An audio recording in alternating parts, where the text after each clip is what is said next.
Muchísimas gracias. Gracias a todos por estar ahí. Y gracias al presidente especialmente del Colegio de Psicólogos y organizador del 19º Congreso Peruano de Psicología, al doctor Pérez Flores, por la invitación, a todo el comité científico. Realmente para mí es un honor estar compartiendo el espacio con colegas tan queridos. Y para comenzar, quería decir unas breves palabras respecto del tema de hoy, ¿no?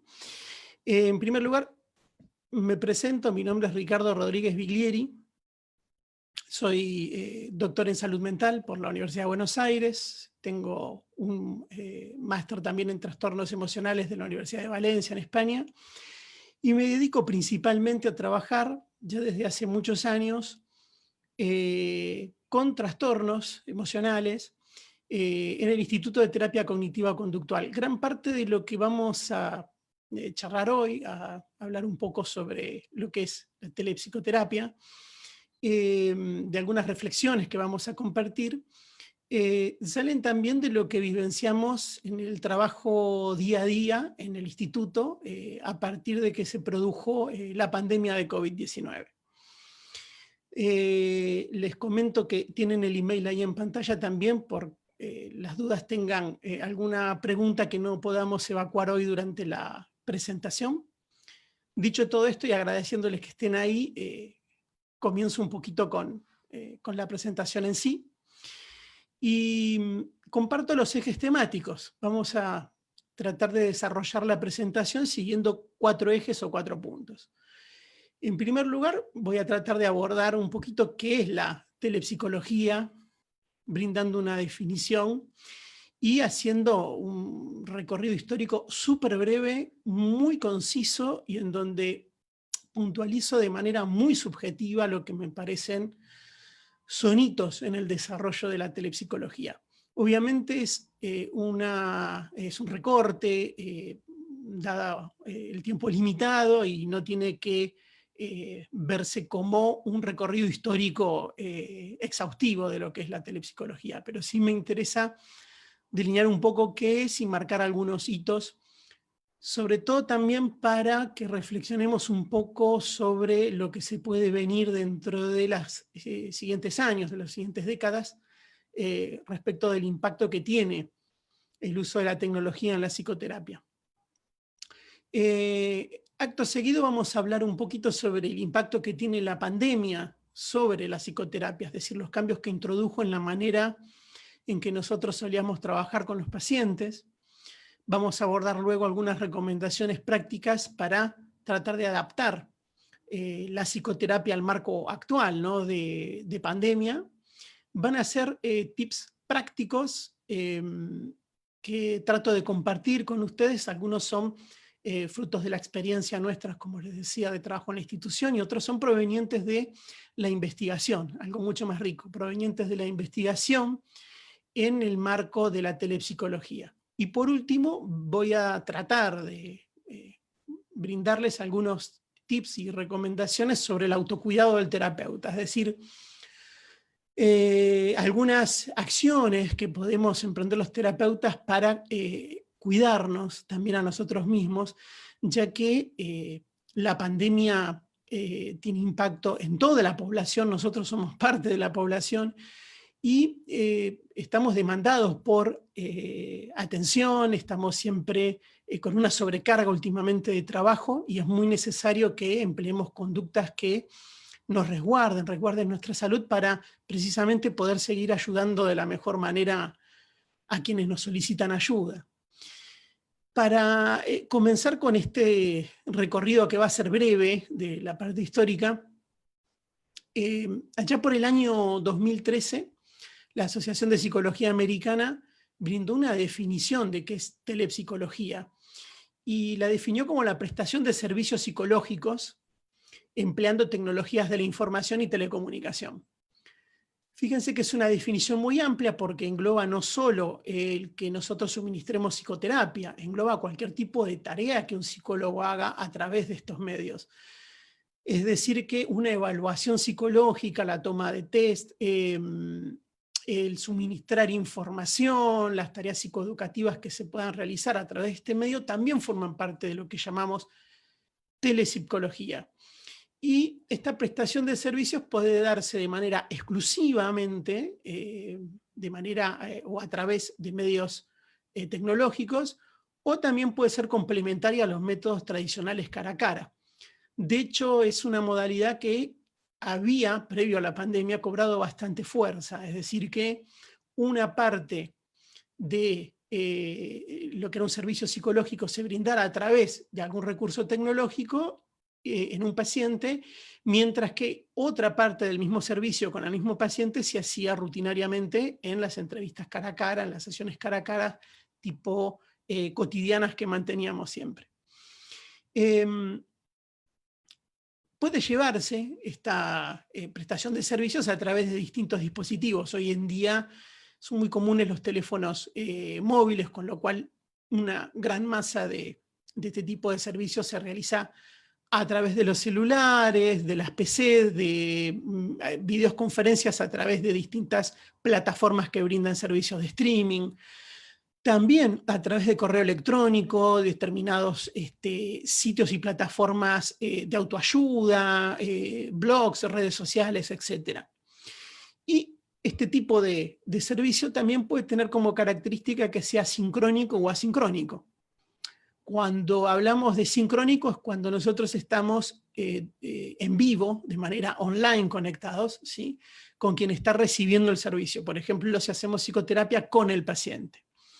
Pero también hay servicios que son asincrónicos, es decir, que son en diferido. Esto a veces sucede cuando el paciente accede a contenidos de una web que pueden estar en formato escrito, pueden ser visuales, pueden ser recursos de videos, pero que fueron subidos previamente y entonces no tiene interacción ahí el paciente de manera sincrónica con un terapeuta, sino que tiene una conexión asincrónica con una serie de contenidos subidos previamente a esas plataformas. Nosotros solemos pensar más ahora con la pandemia que obviamente produjo un boom en lo que es la cantidad de tratamientos suministrados a través de plataformas de streaming o de videoconferencia. Pero lo cierto es que si vemos un breve recorrido histórico, el que tienen en pantalla, que como les decía es muy, muy, muy acotado, no es exhaustivo y en donde de alguna manera traté de señalizar lo que me parecieron hitos importantes, en lo que es, o en lo que podemos apreciar cómo la psicoterapia se ha nutrido o ha intentado nutrirse de los distintos avances tecnológicos que se fueron produciendo a través del tiempo. Es decir, a medida que se desarrollaban determinadas tecnologías, muchísimos psicólogos fueron viendo la manera de emplear esos recursos tecnológicos, de utilizarlos en el marco de servicios psicológicos, ya de evaluación terapéutica, de diagnóstico o tratamiento directamente. Ya en el siglo XIX, finales del siglo XIX, comienzan los primeros artículos. Por ejemplo, la primera cita en un artículo sobre el uso de un medio tecnológico para la atención en salud es de 1879, en un artículo publicado en la revista Lancet, que señalaban los autores la utilidad de emplear contacto telefónico con los pacientes para hacer una evaluación, un screening previo, de manera de reducir las visitas médicas de los pacientes y así reducir costos. Fíjense entonces que hacía poco que había aparecido la tecnología del teléfono y ya trataba de emplearse de alguna manera para servicios de tipo médico. Un hito enorme después es a finales de la década del 50, 1959, cuando el Instituto Psiquiátrico de Nebraska comienza a ofrecer servicios psiquiátricos interactivos a través de conexiones coaxil por medios de televisión. y marca un hito porque es la primera vez que se brindaba servicios de este tipo de manera en contacto directo, en vivo, con pacientes utilizando la televisión. En 1961, pocos años después, ya Whitsoul y colaboradores publican un artículo en donde comentaban cómo comenzaban a utilizar la atención por videoconferencia. Fíjense que muchos piensan que la atención en videoconferencia es algo reciente, pero que en realidad se tiene sus orígenes en 1961. Obviamente que era suministrada por medios de los que se disponía en la época, eran transmisiones bastante onerosas, no accesibles como hoy en día, ¿no? Que Internet de alguna manera ha hecho posible una conexión a costes muy bajos y a una red amplia de conexiones. Luego, lo que asistimos entre la década del 60 y el 90 fue al desarrollo exponencial de múltiples aplicaciones. Cuando apareció, por ejemplo, el CD-ROM, comenzaron a diagramarse tratamientos centrados en la autoayuda que se suministraban vía CD-ROM. Las personas podían comprar un CD-ROM que contenía un protocolo de tratamiento estandarizado al cual la persona accedía comprando el CD-ROM y a través de su computadora, siguiendo pasos prefijados con una interacción bastante limitada. Ya cuando comienza la eclosión de Internet, comienzan a aparecer plataformas que brindaban este tipo de atención, aplicaciones, tanto sincrónicas como asincrónicas, y de manera exponencial, a tal punto que otro hito importante es en 1980 se funda lo que es la división 46 de la APA, que es la Society for Media, Psychology and Technology, es decir, una división completa de la APA destinada a examinar el uso de las tecnologías y los medios de comunicación en la ciencia psicológica.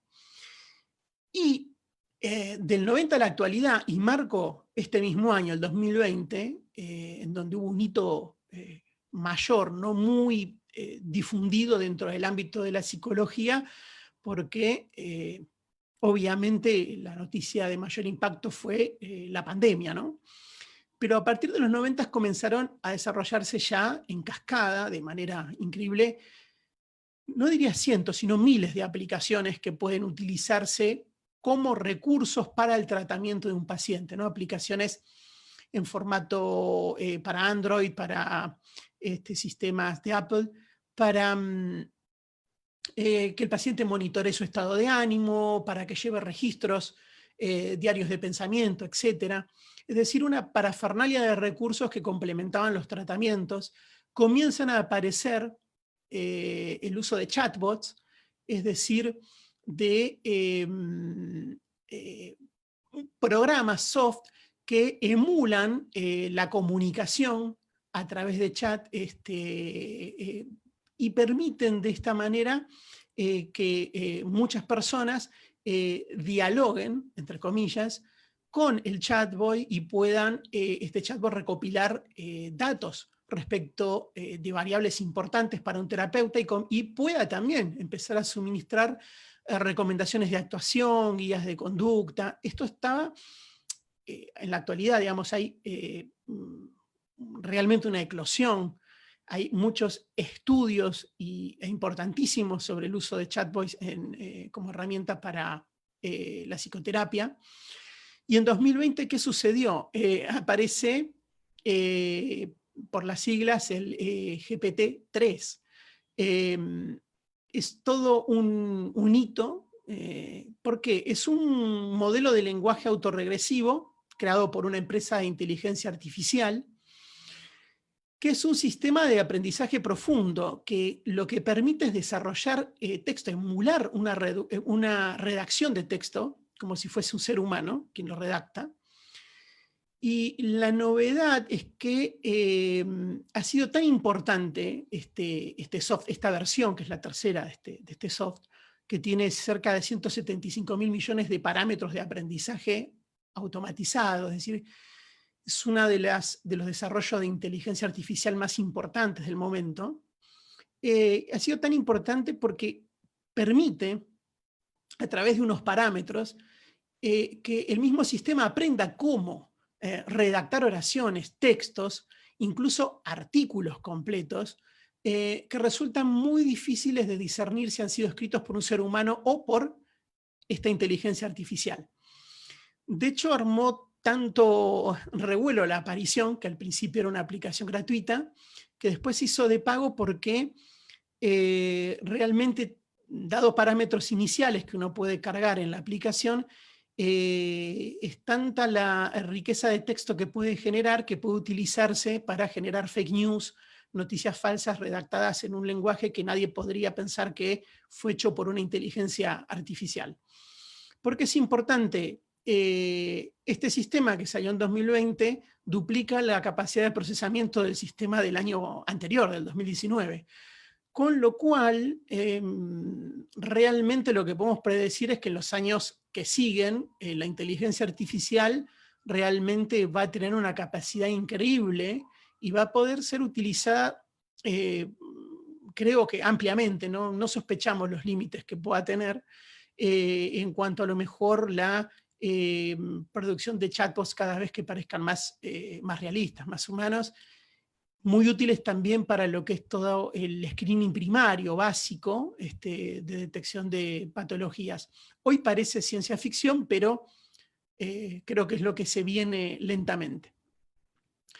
Y respaldando un poco lo que les comentaba, pueden ver ahí en un gráfico la tendencia de publicaciones. Hice en el mes de octubre, hace unos meses, una búsqueda de los artículos publicados, indexados en PubMed.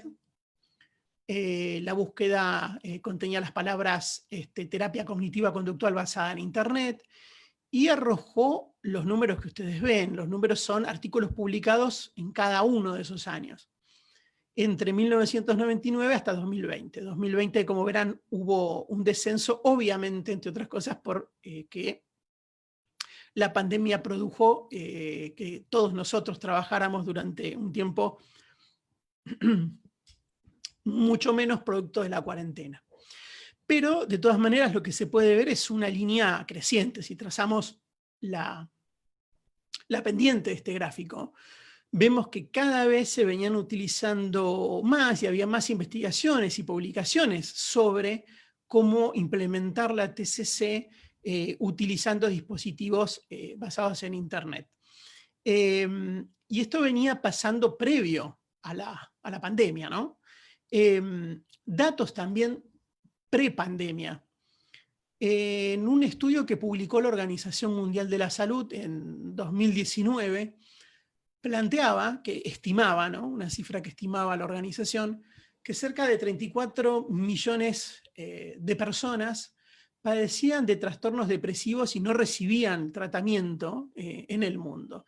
Y estimaba una cifra similar para pacientes con trastornos de ansiedad. Este dato dio un empujón, y también las cifras de años previos, ¿no? La cifra de personas que no acceden a un tratamiento es monitoreada año a año y realmente es muy importante, y venía dando un empujón a lo que eran las investigaciones sobre aplicaciones de psicoterapias basadas en Internet. ¿Por qué?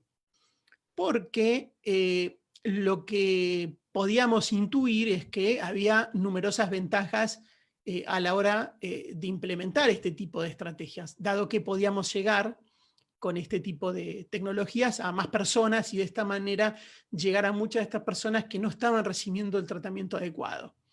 De hecho, antes de la pandemia, en Estados Unidos, se calcula que solo entre el 2 al 4% de todos los tratamientos psicoterapéuticos que se suministraban se hacía mediante alguna forma de telepsicología. Es decir, que el grueso era de suministro en el formato clásico cara a cara. Si bien ya existían, ¿no?, previo a la pandemia, formatos como el Beating the Blues o Mood Gym, Talk Space, que son distintos tipos de dispositivos. Algunos son dispositivos pagos, en donde el paciente accede a un sitio web, se loguea, previo pago, recibe un esquema, como es el Beating the Blues, un esquema pautado de 8 encuentros de psicoterapia a través de módulos que comienzan a aplicarse, y tratamientos de videoconferencia, o TalkSpace, un sitio que permite que después de una evaluación uno tenga una serie de entrevistas y entre en contacto con un terapeuta al cual puede elegir, y en ese mismo espacio, esa plataforma, tener acceso a un terapeuta a través de videoconferencia. Esto existía entonces previo a la pandemia, pero como decíamos, tenía un uso muy, muy limitado. La investigación lo que nos indicaba, la investigación en el área, es que este tipo de dispositivos podía fomentar, primero, el aumento de la accesibilidad de los pacientes a los tratamientos, lo cual realmente tiene un fuerte impacto a nivel de salud global, de salud pública, porque nos permite entrar en aquellos sectores poblacionales que tal vez vean sumamente dificultoso el acceso a la terapia cara a cara. Por otra parte, son modelos de tratamiento sumamente escalables, es decir, la posibilidad de multiplicación, de escalabilidad de cada uno de estos tratamientos es increíble.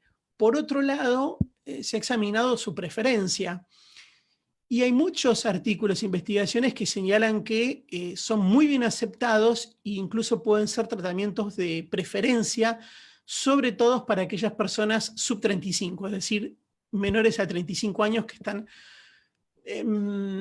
diríamos, más cercanos al uso de la tecnología en su vida cotidiana, con lo cual no ven tan extraño el tener una sesión de psicoterapia a través de la web, o de un celular, o de un dispositivo móvil.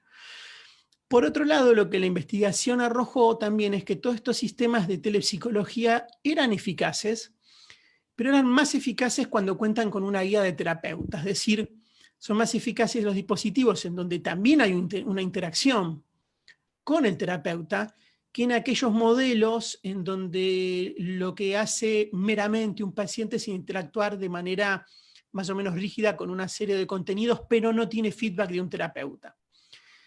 Dicho esto, esto es pre-pandemia, lo que sabíamos pre-pandemia, tenemos que pensar que con la llegada de la pandemia cambiaron absolutamente estos números. Cambió absolutamente toda el contexto en el cual nosotros brindábamos los tratamientos. Cambió el contexto mundial, y no solo tiene un impacto rotundo en lo que es la salud mental de la población, sino también en nosotros, los agentes de salud, que no estamos exentos de estar en el mismo contexto que nuestros pacientes. Para tener una idea del impacto, voy a citar brevemente un artículo del año 2004, ¿no? En donde un grupo de investigadores lo que hicieron fue examinar a una muestra de personas que estuvieron en cuarentena en Canadá durante la pandemia del SARS en el 2002. Y lo que ellos observaron es que estas personas presentaban, luego de la cuarentena, alrededor del 29% de la muestra síntomas de trastorno de estrés postraumático, y el 31% de la muestra síntomas de trastorno depresivo mayor. Lo cual nos indica que pasar un periodo de cuarentena no es inocuo para la salud mental. Si tomamos estos datos con los datos obtenidos por una encuesta que realizó el gobierno chino tras la pandemia, el primer brote en Wuhan, en el centro en donde comenzó a desarrollarse la pandemia, los datos que ellos tienen evidencian que del total de la población de Wuhan que ellos lograron encuestar, 17% de la población tenía síntomas de depresión, 29% de ansiedad, y 57% reportaba síntomas de estrés agudo. Como conclusión, los estudios en general que examinan las reacciones de las personas ante el impacto de una pandemia y la cuarentena, van mostrando que a mayor tiempo de confinamiento más prolongada hacia la cuarentena, más estricta hacia la cuarentena, y más incertidumbre percibida, es decir, más incertidumbre perciban las personas o sientan sobre el futuro, mayor severidad de los síntomas depresivos, de ansiedad y de estrés. Esto significa, obviamente, entonces, que estamos ante una verdadera epidemia también de salud mental. Y esto lo podemos vivenciar en la explosión de demanda que existe actualmente en servicios de salud mental vía online. Nosotros, por ejemplo, en nuestro instituto, todos los tratamientos pasaron a suministrarse de manera online. Cito como ejemplo también, me parece sumamente interesante, ¿no? Datos del Family Institute del Northwestern University, que ellos brindan tratamiento y atención a familias, y previo a la pandemia solo el 3% de las familias recibían tratamiento con modalidad de telepsicología, para pasar en la pandemia a ser el 100%. Lo que podemos ver a modo conclusión de los datos que les estoy comentando es que lo virtual, en primer lugar, llegó para quedarse, obviamente. La pandemia lo que hizo fue acelerar un proceso que se venía dando con antelación, pero lo que produjo fue la aceleración del proceso. Para aquellos que no venían utilizando la plataforma, para aquellos que no estaban tan en contacto con los desarrollos tecnológicos en la psicoterapia, realmente lo que produjo fue un estrés masivo, porque tuvieron una sobrecarga de trabajo, una demanda mayor, y además tuvieron que empezar a ver cómo adecuaban su práctica a la administración de tratamientos, por ejemplo, mediante videoconferencia. Esto hizo que los terapeutas, por ejemplo, pasáramos a ser terapeutas multifunciones, es decir, la sobrecarga que tuvieron la mayoría de nuestros pacientes también cayó en nosotros, es decir, a las tareas cotidianas, escolares de nuestros hijos, a lo que era el mantenimiento de la casa o a mantener determinadas rutinas, se agregaba el intento de adecuarnos a brindar tratamientos con la nueva modalidad que para muchos podía ser completamente novedoso y ajena. Y si bien la atención mediante teleterapia es eficaz, hoy sabemos que es eficaz, me parece interesante resumirles un poco los aportes de la investigación para ver de qué manera podemos maximizar nuestra eficacia. Dejo aquí, solo nombro, quiero darle 2 recursos para quienes quieran profundizar más. La Asociación de Psicología Americana ha, en 2013, expedido un documento, unos lineamientos sobre telepsicología, que marcan 8 ejes centrales para el desarrollo, son los que ven ahí en pantalla. Ven en pantalla también el acceso a la fuente original, y contamos afortunadamente con una traducción al idioma español realizada por el Consejo de Psicología de España, una excelente traducción del material. Ambos materiales son gratuitos, los pueden descargar de internet, en donde dan lineamientos generales muy útiles sobre cómo conducir los tratamientos. Yo lo que voy a hacer en la charla es tomar los que me parecieron más relevantes y añadir algunos que me parecieron importantes, añadir que están o promueven de la experiencia clínica o de los datos provenientes de la investigación empírica. Recomendaciones, entonces, paso a las recomendaciones generales que me parece importante compartir con todos ustedes. En primer lugar, solicitar todos los datos personales del paciente de contacto y seguro de salud. Esto parece una tontería, esto parece algo mínimo, porque de rutina los terapeutas lo hacemos, pero supervisando casos, me he dado cuenta que muchos en la premura de la demanda de atención vía online, se han saltado protocolos que estaban muy estandarizados en el cara a cara. Por ejemplo, entre ellos el pedir datos del contacto de seguro de salud del paciente, que son muy importantes en caso de que lleguemos a necesitar una prestación de ese seguro de salud. Por otro lado, es muy importante que en los primeros contactos evaluemos costos y beneficios de la atención vía online versus brindar un servicio presencial. Obviamente tomando todos los recaudos necesarios de una atención presencial, pero hay pacientes que pueden presentar condiciones que requieran de un contacto cercano o cara a cara.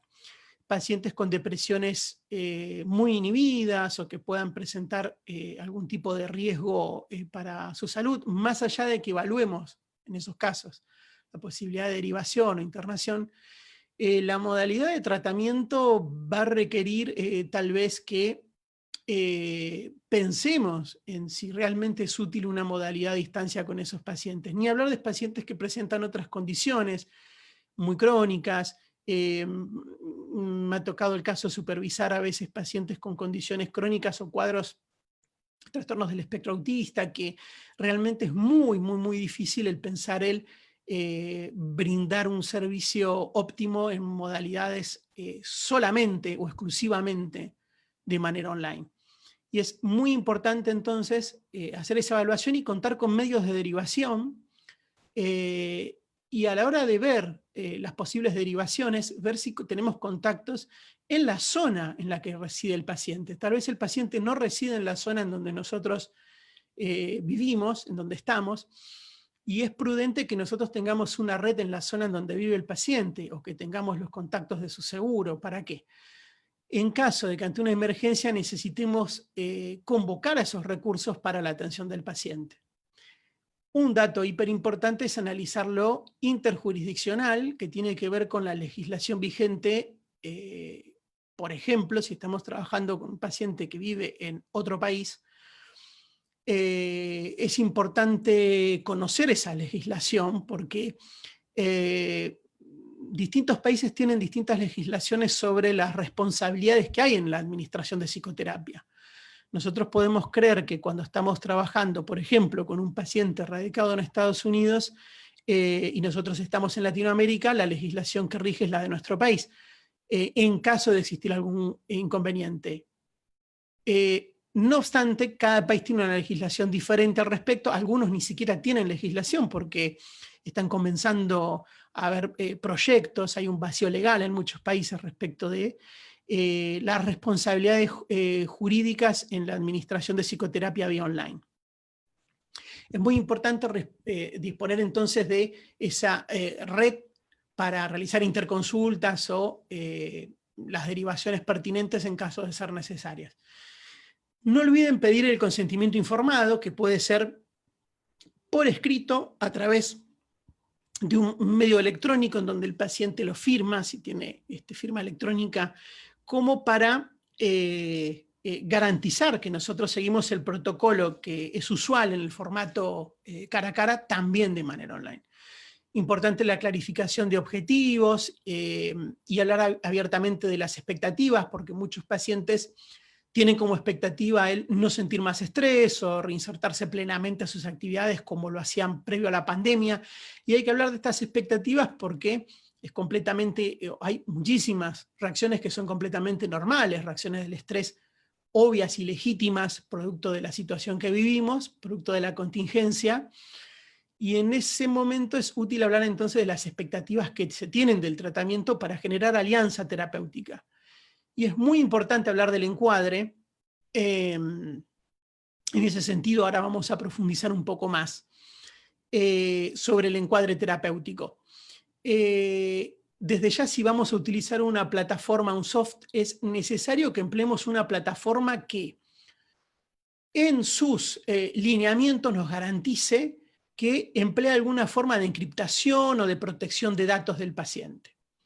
No es responsabilidad del terapeuta la protección de los datos que se transmiten vía internet, pero sí la de elegir un servicio de videoconferencia que sí garantice la confidencialidad de los datos o la privacidad de los datos. Cuando realizamos psicoterapia por esta vía, que es la más usual, la de videoconferencia, es importante que busquemos un contexto seguro, confidencial. ¿Qué entendemos por esto? Que nosotros estemos en un contexto en donde garantizamos la confidencialidad del paciente, un lugar en donde lo que el paciente esté contándonos no sea escuchado por terceros, y a su vez también para el paciente, que el paciente esté en un lugar de su domicilio, por ejemplo, en donde no sea interrumpido constantemente. También es útil pactar con él el limitar los distractores. ¿A qué me refiero con esto? Pactar, y esto forma parte del encuadre que antes mencionábamos, que durante la sesión el paciente y el terapeuta bloqueen las notificaciones que puedan aparecer en la computadora o tablet o celular, se apaguen dispositivos o se silencien dispositivos que estén cercanos a la fuente a través de la cual nos estamos comunicando con el paciente, de manera de evitar todas ese tipo de distracciones que si no son típicas y rompen el clima terapéutico de manera permanente.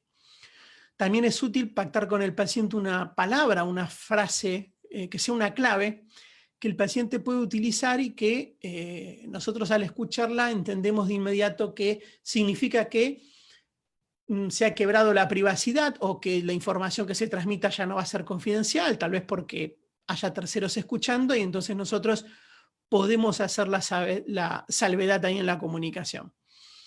También tenemos que pactar qué hacer, qué procedimiento seguir en caso de que se corte la conexión. Es decir, ¿qué hacemos si se corta la conexión a internet, si se cae el sistema de la plataforma que estamos utilizando para comunicación? Seguimos la comunicación vía otra aplicación, vía WhatsApp, estábamos en Zoom, pasamos a la comunicación vía WhatsApp. Eso es muy importante para no perder tiempo de la sesión y que haya un protocolo en caso de accidentes. También qué protocolo seguir en caso de crisis o emergencia. Más recomendaciones prácticas. Es muy útil en esto del encuadre pedirle al paciente que mantenga rostro y parte del cuerpo visible siempre, ¿no? Es decir, que se ubique frente a su cámara de manera tal que nosotros podamos ver esos detalles. ¿Por qué? Porque algo que perdemos, si no, es toda la comunicación no verbal, esa comunicación paraverbal que en el consultorio cara a cara nos es muy rica y orientativa y nos permite ver si estamos en sintonía con el paciente y estar en timing online con las emociones del paciente. Entonces, es importante para disminuir esa pérdida de información, pedirle que esas partes de su cuerpo y su rostro estén visibles, con buena iluminación. Asimismo, tanto nosotros como el paciente, optimizar todo lo que tenga que ver con las opciones de audio. ¿Por qué? Las inflexiones y el tono de voz es otra fuente no verbal que en el consultorio, en el cara a cara, utilizamos como dato para ver el estado emocional del paciente. Y si la transmisión es pésima, si el audio es muy malo, lo que nos va a deteriorar es una vía de información riquísima. Asimismo, y me adelanto, esto es un tip pero de cuidado personal del terapeuta, se atienden mucho y utilizan auriculares y micrófonos incorporados, o sea, usan cascos y micrófono incorporados permanentemente. Realmente es muy útil que tomen un tiempo de descanso entre paciente y paciente, esto para los terapeutas, porque varias horas de estar expuesto a auriculares es muy típico. Nos hemos encontrado con terapeutas que comienzan a tener problemas de tinnitus, problemas de pérdida de la audición en algún oído, o, lo que es muy típico, problemas en la garganta, porque comienzan a forzar la voz, a elevar el tono de voz, porque no se escuchan a sí mismos al tener los auriculares puestos. Y esto, tras varias horas de atención durante muchas semanas o meses, ¿sí? Puede ser muy, pero muy negativo. Entonces, recomiendo, si se puede, aislar acústicamente de alguna manera el lugar donde atendemos y tener los parlantes y el micrófono libre, como por ejemplo verán ahora en mi caso. Necesitamos pedir feedback de manera mucho más frecuente a lo que lo hacíamos en el cara a cara, porque tenemos que estar pendientes de ver si estamos en sintonía con el paciente y recomendarles a los pacientes que post sesión no se llenen de tareas, que puedan tener un espacio de meditación o reflexión.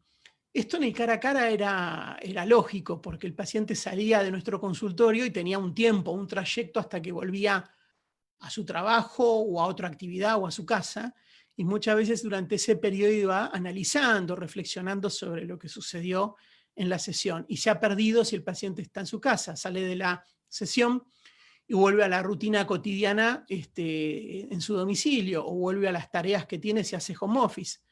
Entonces es necesario pactar con él el que tenga algún momento particular para las tareas entre sesiones y para el análisis de lo ocurrido en la sesión. Para aumentar la alianza terapéutica es muy útil fomentar las autorrevelaciones. En este sentido, es sumamente importante que ustedes, por ejemplo, comenten cómo ha impactado la pandemia en sus vidas, cómo ha impactado en la vida del terapeuta, para que el paciente visualice que hay una conexión, que estamos todos dentro del mismo barco y pasando por situaciones similares. Esto refuerza mucho la alianza terapéutica. Si vamos a planificar tareas entre sesiones, obviamente en lo previo establecer cuándo, cómo, para facilitar al paciente que encuentre el espacio. Clarificar antes la función es para qué lo vamos a hacer, de manera que garanticemos que el paciente entienda, entendiendo el para qué, esté más cercano a realizarlas. Especificar el paso a paso de cada procedimiento, de cada tarea. Por ejemplo, si es una exposición, descomponerla en subpartes para que sea menos compleja. Y es muy importante, haciendo terapia cognitiva conductual, todos en algún momento exponemos a los pacientes a algunas situaciones. Esto se ha complicado con la cuarentena, por ejemplo. Pero en los casos en que hemos podido instrumentarla y nosotros necesitamos mantener un feedback cercano durante la exposición, algo que se puede pautar es que el paciente realice la exposición y nosotros mantengamos una conexión mediante, por ejemplo, telefonía móvil. Es algo que en el Instituto de Terapia Cognitiva Conductual hemos implementado con buenas perspectivas en los pacientes. A veces hacer una exposición en un paciente con TOC, por ejemplo, una exposición a salir a la calle con las protecciones lógicas de barbijo y la sanitización posterior. Pero para garantizarnos que se realiza la exposición, bueno, pedir en la salida del paciente que nos comuniquemos mediante una llamada de WhatsApp para monitorear la exposición y asegurarnos de que se esté cumpliendo los pasos y tener un feedback online en ese momento con el paciente. Paso ahora a la última parte de la charla, que tiene que ver con tips de autocuidado del terapeuta. Por un lado es súper útil que tengamos espacios sin pantallas, que nos programemos momentos del día en donde no estemos frente a la computadora o frente a una pantalla directamente, y tengamos alguna actividad placentera o con sentido. No necesariamente es lo mismo, que sea placentero.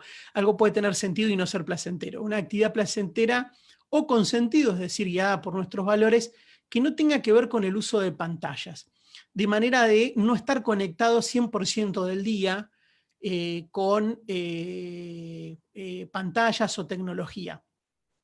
Recomiendo también supervisar los casos periódicamente y fomentar el trabajo en equipo, es decir, no aislarse del resto de los vínculos con otros terapeutas. Realmente ese contacto hace que pongamos en común una serie de emociones que nos ayuda mucho después al trabajo diario.